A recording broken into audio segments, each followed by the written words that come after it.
We provide you the platform to turn your dreams into reality. Give wings to your aspirations with KR Mangalam University. केंद्र सरकार ने जनगणना के लिए आधिकारिक सूचना जारी कर दी है। हर 10 साल में होने वाली यह बड़ी प्रक्रिया देश भर में परिवारों, लोगों की संख्या, गुण, जीवन शैली और अन्य जानकारियों को इकट्ठा करने में मदद करती है। सरकार ने तय किया है कि 1 मार्च 2027 तक पूरे भारत में जनगणना का काम पूरा हो जाएगा। यानी अगले 2 साल में देश का हर घर, हर व्यक्ति गिना जाएगा और उसका विवरण दर्ज किया जाएगा। गृह मंत्री अमित शाह ने घोषणा की है कि भारत की जनसंख्या की गणना वर्ष 2027 के दौरान की जाएगी।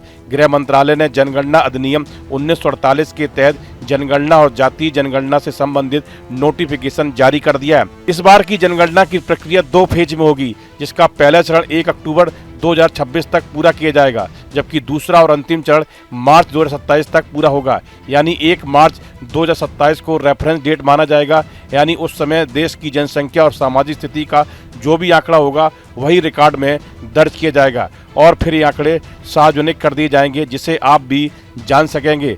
पहाड़ी राज्यों जैसे जम्मू कश्मीर, लद्दाख और उत्तराखंड में जनगणना की प्रक्रिया अन्य राज्यों से पहले अक्टूबर 2026 तक पूरी कर ली जाएगी। इसका कारण है यहाँ का मौसम और ठंड। इन राज्यों के लिए 1 अक्टूबर 2026 को रेफरेंस डेट माना जाएगा। इस जनगणना में एक नई बात जोड़ी गई है, जाति की जनगणना।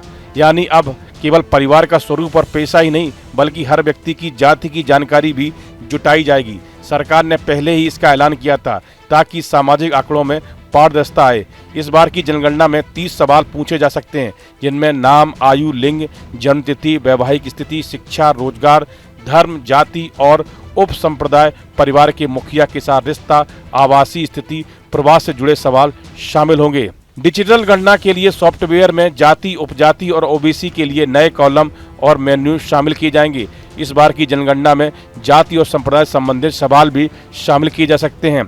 इस बार की जनगणना में करीब 34 लाख कर्मचारी हिस्सा लेंगे, जिनकी ट्रेनिंग होगी। जनगणना की पूरी प्रक्रिया 1 मार्च 2027 तक खत्म हो जाएगी। यानी कि पूरी प्रक्रिया लगभग 21 महीनों में पूरी होगी। जनगणना के जरिए मिलने वाले आंकड़े शिक्षा, स्वास्थ्य, रोजगार, सड़क, पानी जैसी सुविधाओं की योजना बनाने में मदद करते हैं। साथ ही जाति आधारित आंकड़े नीति निर्माण और आरक्षण जैसे मुद्दों में भी अहम भूमिका निभाएंगे। इसलिए हर व्यक्ति और परिवार को सही जानकारी देना जरूरी है। वैसे तो भारत में जनगणना हर 10 साल बाद होती है, लेकिन कोरोना महामारी की वजह से जनगणना टल रही थी। लेकिन अब नोटिफिकेशन जारी होने के बाद क्लियर हो गया है कि जनगणना का काम जल्द शुरू होगा। अगली जनगणना 2035 में कराई जाएगी। इस वीडियो में फिलहाल इतना ही। आप बने रहिए न्यूज नेशन के डिजिटल प्लेटफॉर्म के साथ। जहां भक्ति है हर शब्द में, कथाओं में छुपे हैं दिव्य रहस्य और ज्योतिष देता है जीवन को दिशा। धर्म से जुड़ी हर बातों को जानने के लिए हमारे चैनल स्तुति को सब्सक्राइब करें। चैनल पर जाने के लिए इस लिंक पर क्लिक करें।